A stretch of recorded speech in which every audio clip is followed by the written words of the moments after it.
សម្រាប់បងណៃកំពុងតែស្វែងរកជាមួយនឹងម៉ាស៊ីនភ្លើងដែលភ្ជាប់មកជាមួយនឹងប្រព័ន្ធ ATS អូតូមកស្រាប់ថ្ងៃនេះគឺខ្ញុំមានម៉ាស៊ីនមួយគ្រឿងចង់មកណែនាំចាប្រព័ន្ធ ATS អូតូនេះចង់បង្ហាញបន្តិច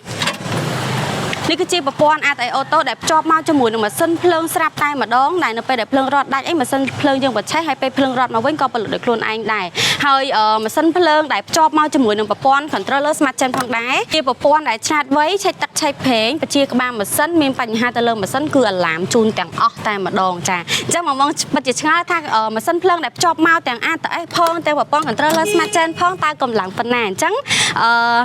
នេះគឺជាម៉ាស៊ីនភ្លើងកម្លាំង150 kVA ប្រភេទក្បាលម៉ាស៊ីន Isuzu ចាដែលជាម៉ាស៊ីនភ្លើងថ្មីតែម្ដងចា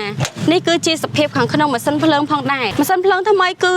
ខ្លាញ់គោតែម្ដងគឺស្អាតហ្មងក្បាលម៉ាស៊ីន Isuzu ជាប្រភេទ Dynamo Stanford អញ្ចឹងបងអាចឆែកខាងក្នុងនេះបានគឺអត់ឲ្យខកបំណងទេបងអាចចង់អញ្ចឹងមើលដល់ទីតាំងផ្ទាល់ក៏បានដែរដែលយើងមានស្តុកស្រាប់តែម្ដងចាអញ្ចឹងសម្រាប់ម៉ាស៊ីនភ្លើងថ្មីយើងនេះគឺមានការធានាជូនគឺធានារហូតដល់ទៅ5ឆ្នាំទៅលើសេវាកម្មជួសជុលនិងរយៈពេល1ឆ្នាំទៅលើគ្រឿងបន្លាស់បូករួមជាមួយនឹងការ free ដឹក free តឡាំងជូនពេញ25ខេត្តក្រុងតែម្ដងអញ្ចឹងបងចង់បានព័ត៌មានលម្អិតតាក់ទងជាមួយតម្លៃឬក៏ពាក់ព័ន្ធមួយ